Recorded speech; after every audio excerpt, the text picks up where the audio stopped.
Action. We live and welcome back to Politics of Black Families. Right now I got my guest, DJ Terry right here, running for District 38, right? Yes, sir. Absolutely. How you doing, brother? I'm great. Outstanding. How you? I'm good. We here, right? It's rainy, but we here. We here. We here. I see you came in, you water all over your head, but you made it Hey, work. man, you gotta make it work. Yeah, indeed, indeed. I'm not even gonna hold up anything. We're gonna get right into it, right? We talked on the phone. Yes, sir. We had a great conversation. Absolutely. What stood out to me was our conversation around transportation, how much I didn't know, how much that plays a part in just black families' lives. Absolutely. Please talk to us more about transportation.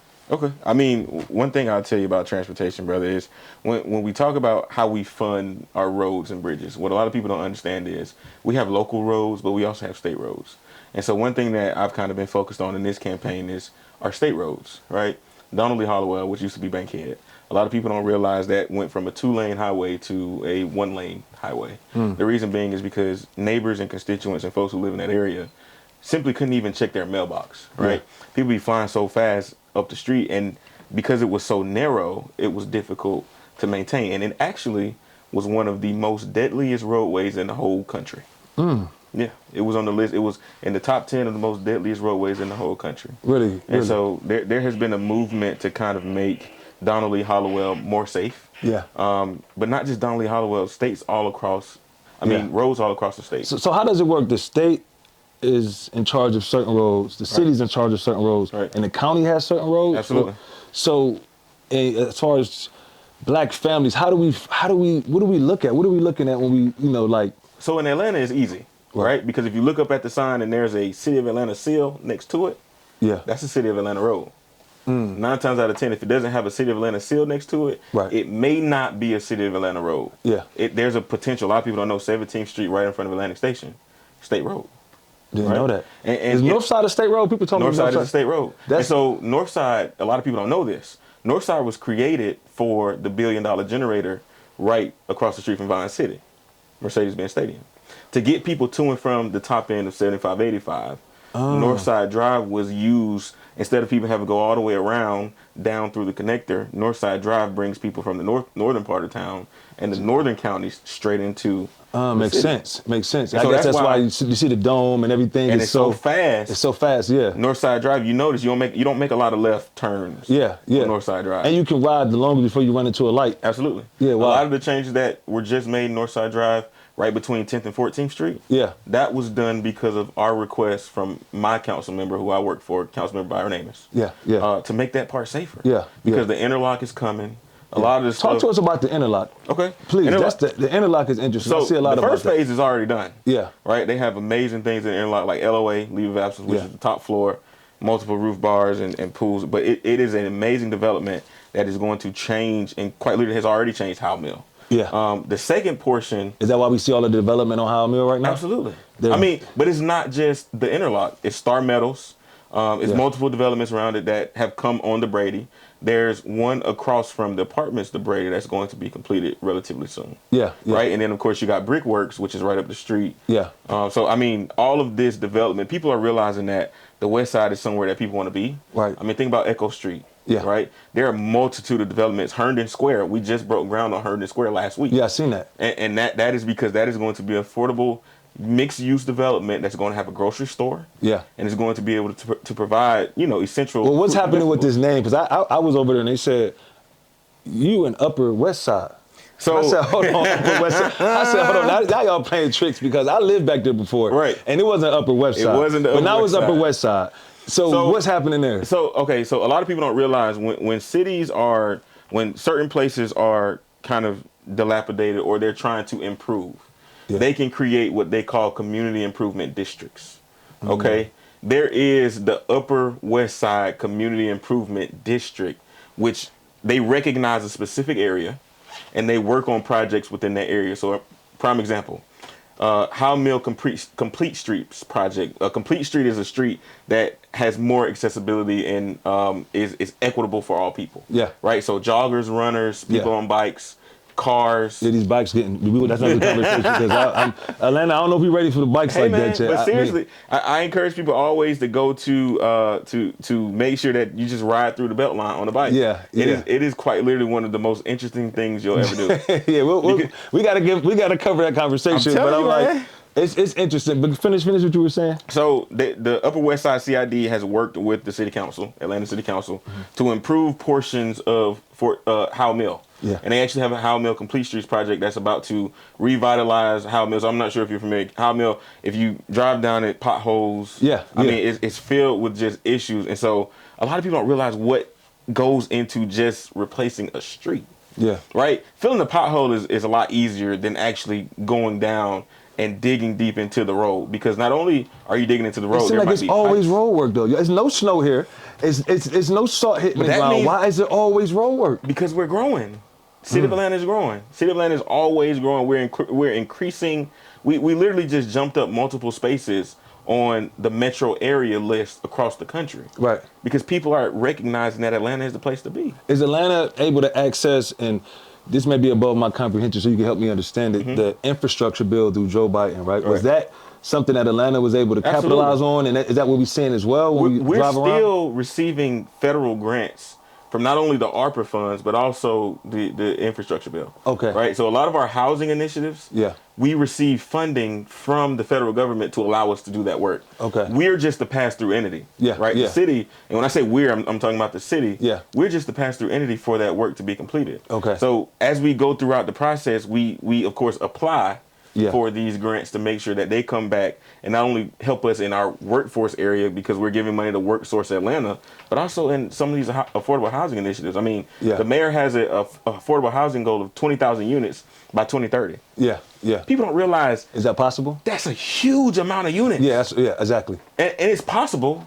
I mean, we're already, I see a lot of building going on. I'm gonna be honest. When you I live on the west side, so I'm seeing a lot. I take my son to school in the morning. I get to to 285 where I'm about to jump on, get through Cascade, and I can look, on 20, and I see apartment buildings going up. I see the skyline changing. I'm concerned because I'm hearing things about that area as well, right? By Cascade and 285, I'm hearing something's going on over there. So yes, there is about to be a replacement for the 285-20 interchange. Did y'all hear what he just said?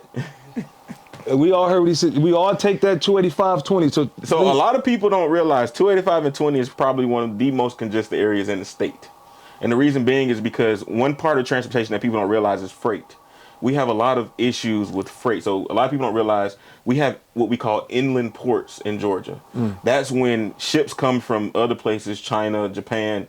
They come into the Savannah port and they have to get into the country. Right, into the southern part of the country. So they're not just going to Atlanta. They're going to New Orleans. They're going to Tennessee. I mean, they're going all over. All these connecting states Southeast and stuff like that. I got you. But they got to take the same roads that we drive on. Yeah. So a lot of times... And they act like they own the roads, too. I mean, because they're always on them. Yeah. But 9 times out of 10, I'll tell you this. So 285-20 is going to be a long-term project. And that's the only thing that I tell people. Is because it is going to take an enormous amount of time to reconfigure that interchange. And the reason being is because what they're going to do is, if you're familiar with what they did at the top end on 285, they separated the lanes earlier. So what they're going to do on 285 is the same thing. They're going to separate the lanes earlier, so you got to make a choice earlier on. So if you miss it, you got to go all the way down. You got to go all the way down the Cascade to come back up. But what a lot of people don't realize is that is going to alleviate a lot of the traffic issues, because the people that's going 20, they already got their own lane to go 20. The people that's going 285, they're going to maintain their lane going 285. So for the state came in and said that we have to purchase a certain amount of parcel acres because it's going to be wider. The interchange is going to have to be wider. But not only that, purchase the parcel acres from who? The city, the county? It depends. Whoever owns it truly depends. Whoever's in the way. Is that like eminent domain? It's not necessarily eminent domain if they sell. I get you. And I mean, a lot of times what the state will come in and do is just give you a number that you can't refuse. Which is most times a good thing. It's a good thing. A good thing, right? But in a lot of cases, we don't want to sell grandma's house either. Now let's talk about that. Okay. Because that's you talk about affordable housing. You from the west side? Absolutely. The west side. The west side, from what I'm understanding, this is the new wave, right? Everything's going to the west side. Right? Because they already did the east side. Why they do the east side before the west side? Well, you got to realize you got to go back in the history of Atlanta. Right? Well, I'm walking with you. Go ahead. So I don't know if you remember East Lake Meadows. She told me about I'm 18 years in. I don't think I was. I'm still new. I'm 18 years. She went to high school here, so a lot of people realize that East Lake Meadow is probably one of the worst housing projects in the city of Atlanta, right? And what they did was they kind of took that part of town, they renovated all of the units and made them mixed use, right? So you got people who are living in those units that make $75,000, but you also got people who are making $17,000. Right? Yeah. But they're going to the same schools, they're accessing the same resources, and they're helping them to build an ecosystem to where everybody can thrive. Kirkwood area and all that area. Yes. Okay. And so these groups are starting to grow, and what they're saying is, okay, we've already done this over here. There's cheaper land on the west side, so let's go ahead and look at those. I'm not sure if you're familiar with the report that came out recently, but there are probably about 7 or 8 companies that own all of them. Yeah, I see a large portion. Another conversation, because I read that and I said it was like 80% of the houses they made rental properties, and they treat them like or they're sitting on them, but they're treating them like stocks. Yeah. It's just the price fluctuates based off of, there is no rent control. It's whatever. But that's how they make money. Yeah. And what we have to do. Should we be concerned? Absolutely. I mean, think about it. If you when I was growing up, at least, we knew the neighbor. Right? But if the neighbor changes every year, how often can you actually know the neighbor? You see what I'm saying? And that's what I want people to understand is home ownership is very important. Yeah. Right? Is it still feasible for folks on the west side? Because I remember when the houses were $100,000. Now you go through Westview, and I love Westview, I love the West End, I love the West Side, but these houses are $750,000. I'll tell my own story, brother. Yeah. When I graduated from college in 2019, I became a teacher. Right, I started teaching at Thurl High School. Yeah, I was looking for a home because my rent was going up $100, $150, $200 every year. So I said, I just want to go ahead and lock in this rate. Hopefully, it'll stay the same without a fluctuation of taxes. Yeah, I tried to move to the west side. I'm talking about Peyton Forest, Charlotte Woods. Nothing. Dixie Hills, everything that they wanted was $400, $500, $350,000. Yeah, yeah. My budget was $200, $250. I'm a teacher. Yeah. So I'm making $48,000. Yeah. So I'm trying to reason and understand, okay, I want to live in the same community that I'm from, but I can't because I can't afford it. It's not in my price range. Yeah. And right? I'm teaching the children from that community. Yeah. Or as of now. So because ultimately that changes education too, right? Yes. Because eventually those kids get pushed out, and then the children. Ultimately, the kids that's coming in are not the same people that know and traditionally have lived in the neighborhood. Indeed. So. Indeed. Yeah. I mean, I was fortunate enough to buy a house in Southwest Atlanta. Quite literally, my neighborhood, the name of my neighborhood is Southwest. Yeah. So when people say SWATs, Southwest Atlanta, that's where I'm from. Yeah. That's where I live now. So do you sell your grandma's house? No, absolutely not. So your grandma bought the house with $48,000. They asked her for. They tell you we're gonna give you $500,000 for it. I'll tell you this story. My aunt's house has been on the market for almost a year now. That's where I grew up.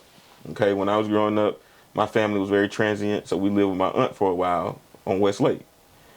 Her house right now for sale is about $565,000. She's selling it. No, she passed away. So when she passed away, her daughter sold the house. But she sold the house for about $100,000.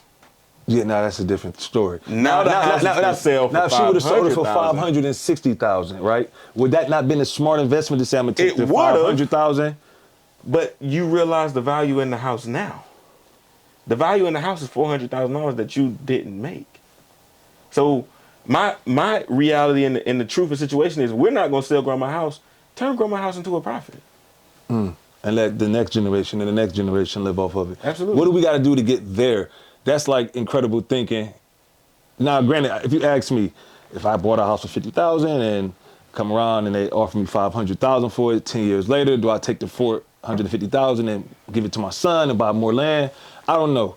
But for a person who's thinking more for the family and I want to be here and things like that, what is the advice that you would give young people who may inherit their grandma's house, how they should look at it? If I get the house and I can't pay the taxes, or I'm a school teacher and I really can't afford to keep the house up, where do we go? What happens? Property, just like any other financial investment, it's an investment, right? And it's probably one of the greatest investments that you can actually have, right? But they say they can't make no more land, right? you can't make no more dirt. We only got so much earth, right? And so when I tell people all the time, as a prime example, my house, when I purchased my home was worth about $205,000. I can sell my home right now for $425,000. I don't want to, because I like where I live, but not only do I like where I live, I don't want to move to a place and say, okay, now I have a larger, all this space and all that, but I don't necessarily need it. Right. Right? Right. I like where I live. Yeah. And I enjoy where I live. And so I tell people all the time, if you have grandma's house, you're blessed enough to have property passed on to you, turn it into investment. Mm-hmm. Make it a rental property, and you can find a long-term tenant who will quite literally pay your bills for the rest of your life. Yeah. Yeah. And that way, if you have that investment, you can leverage that investment to go and make it into another investment. How do you not get taxed out the neighborhood? Like, you see, it's a couple elders in my neighborhood. So I live in on the west side, between the Westview, West End neighborhood. Okay. Beautiful homes going up. Right.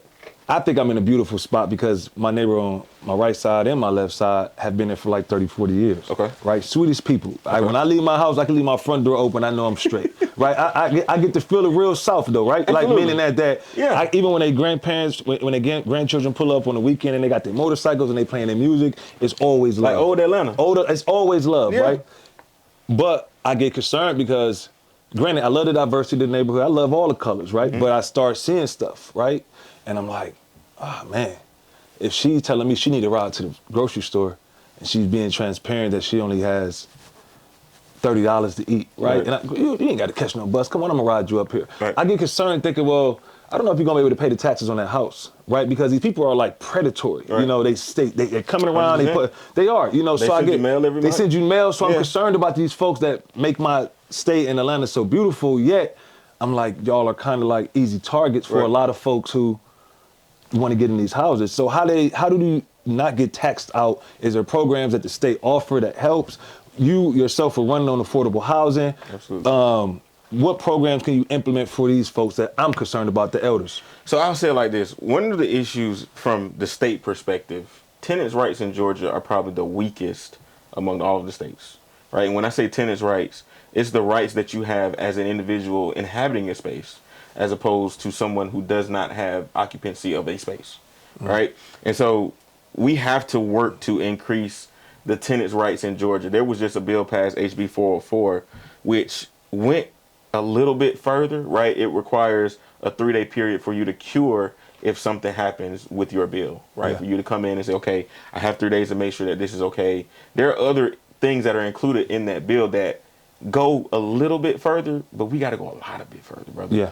We have people who are getting kicked out of their homes for some of the most basic and simple issues. Yeah. And we have to work to make sure that not only do we have the ability to keep people in their homes, but encourage them to invest in their homes to increase property value for everybody around them. Yeah. Right? Yeah. And the way that we tackle taxing people out of their homes is making sure that we as elected officials work with our county partners and our city partners to educate not only our seniors, but our younger folks on how can you maintain your home? Yeah. What do you need to do financially to ensure that you are prepared to maintain the taxes on your home? Prime example, I overpay into my escrow.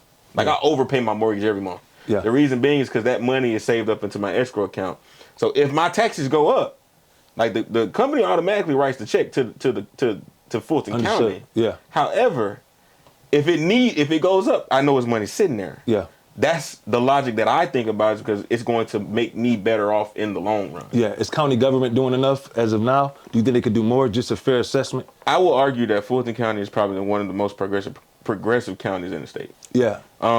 We have some amazing leadership in the county manager, Dick Anderson. Yeah. And we have some amazing leadership at the county level. But we have elected officials who don't engage their citizens. And I'm not going to get into specifics of individuals, but I mean, we have to make sure that our elected officials are engaging the public. Yeah.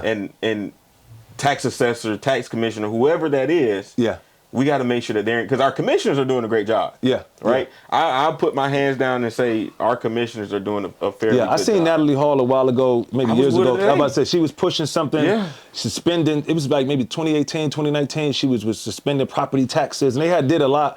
So that's why I asked already. Still, I haven't been following it as much, but it seems like based on what you're saying, our commissioners are doing a great job. They're nailing it. Good job. They are Natalie Hall, Marvin Arrington, Rod Pitts. Yeah. They're doing an amazing job Yeah. to make sure that our seniors know what's going on when the tax bills come out. Yeah. When you have to appeal by, what does it mean to appeal? And even at the city level, our NPU system, they have meetings about tax bills and what it means to appeal. Yeah. So everybody is kind of putting into the pot Right. to say, hey, this is what it means. Right. So but go ahead. Go ahead. At the end of the day, we have to make sure that our residents, people around us, are educated. Yeah. Right. Yeah. And we can't drop the ball on that. My question I want to ask is Atlanta still great for black families?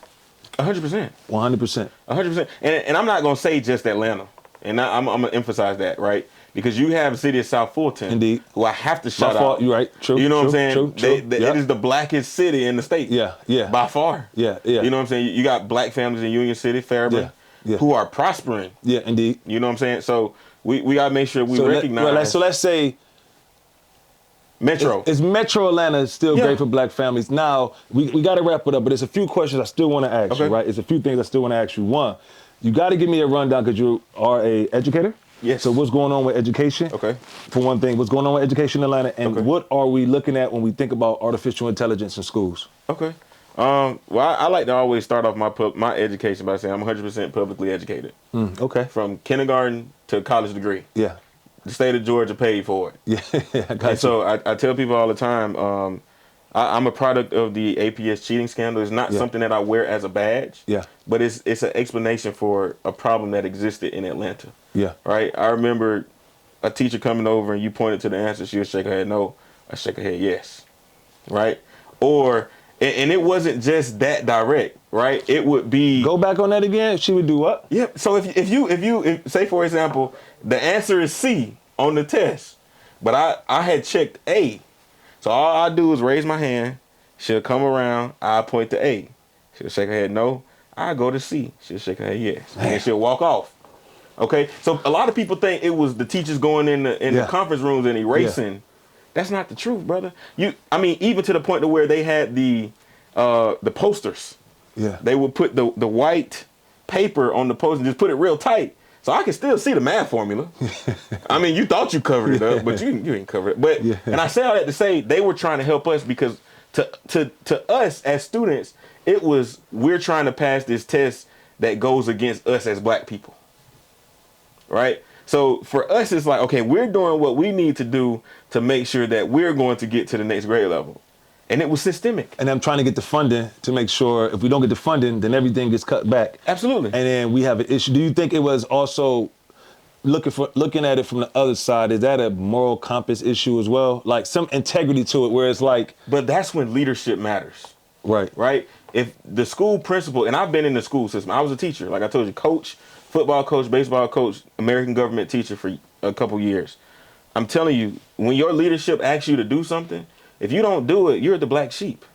I get you. And you can't be the black sheep. It's almost like the detective that want to turn in the money. Yeah. you the black. You can't go against what everybody else is doing. Yeah. You go against what everybody else is doing, nobody wants to be your friend. And you don't want to be in an environment like that because that's your job. That's how you feed your kids. Yeah, yeah. So you can't be in an environment like that. So did that add to, because these children made it out of school. Absolutely. Some wasn't as lucky as you, where you went off and got higher education. Did that trigger the Atlanta issue of crime? The South Fulton issue of crime? Do you think you can see that pipeline between being undereducated and then a life of crime? A lot of people draw lines between education and crime statistics, all right?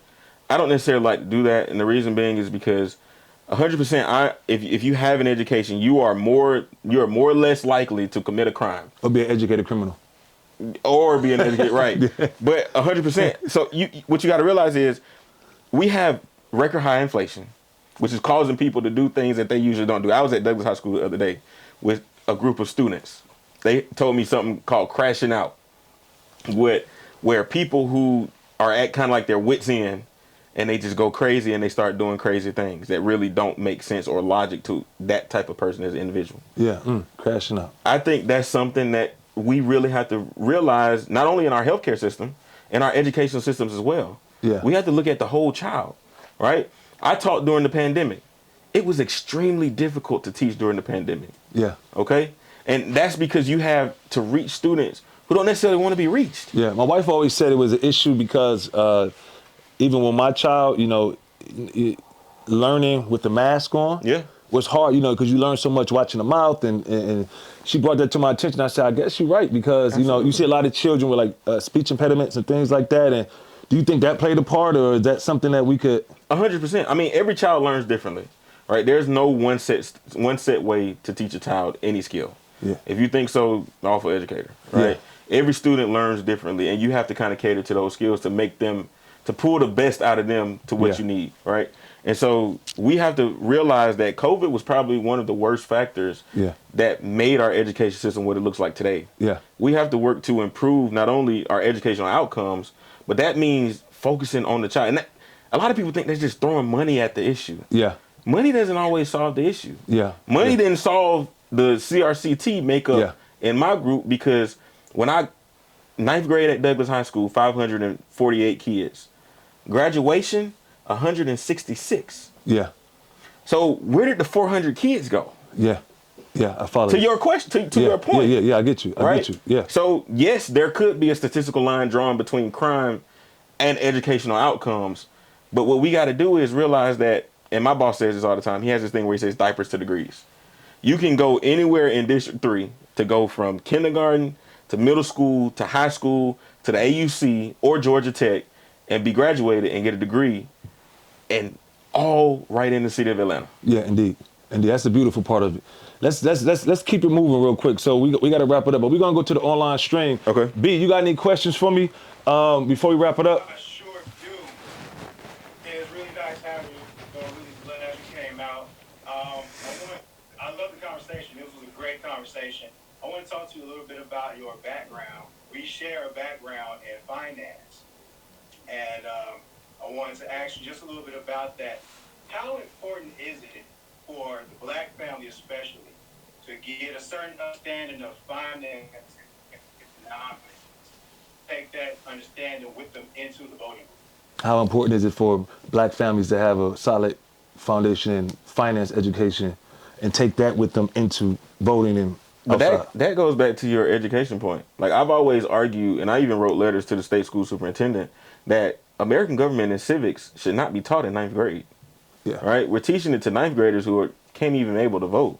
But if you teach it to seniors who are able to vote, a lot of them 18, 17 and a half when you can register, they can actually participate. Yeah. Same thing with economics. Yeah. In your senior year, you're learning about economics and personal finance, but you're also applying to colleges. You're trying to make sure you graduate on time. You're trying to get those volunteer hours. So you're not necessarily paying attention. Yeah. I've always felt that personal finance, to his question, should be taught in the 11th grade, because that's when you can start to work. Yeah. Right? That's when you can lay that foundation for understanding, how do I make a budget? Yeah. What is it? What is credit? Yeah. Why is credit important? That all starts in the school. Yeah. And they teach it in the school. Yeah. But it's important for us to continue to focus on how we can teach it with fidelity. Yeah.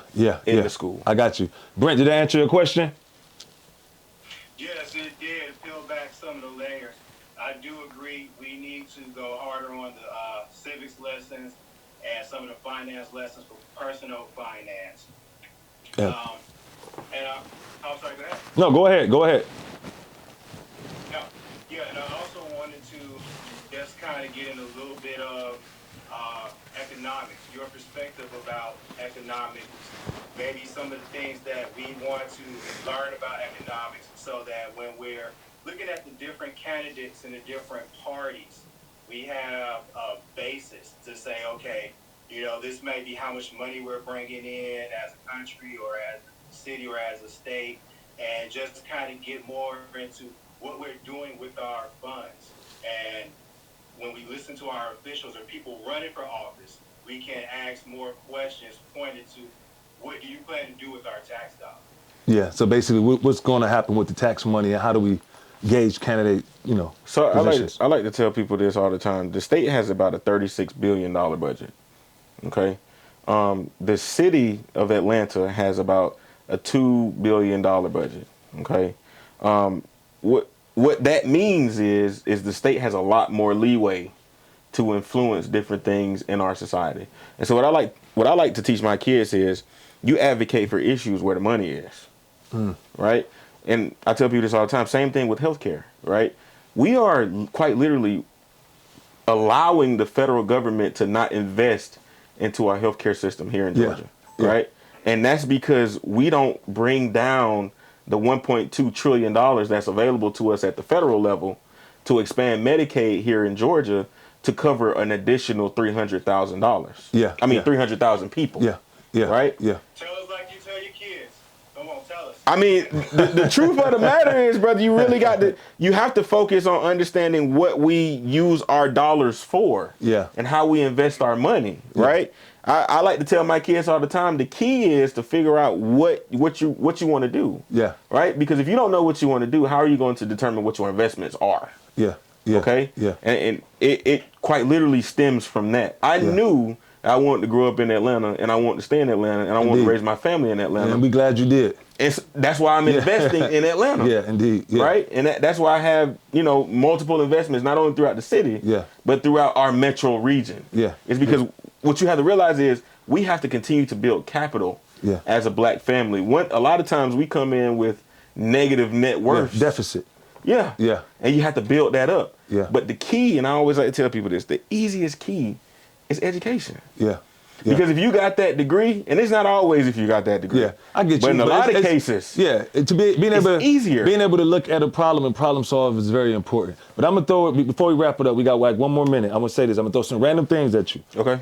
You could just say you give me which person you want. Okay. From music to culture to politics, I'm gonna bounce around. Okay. Right? So it's like Jordan or Kobe.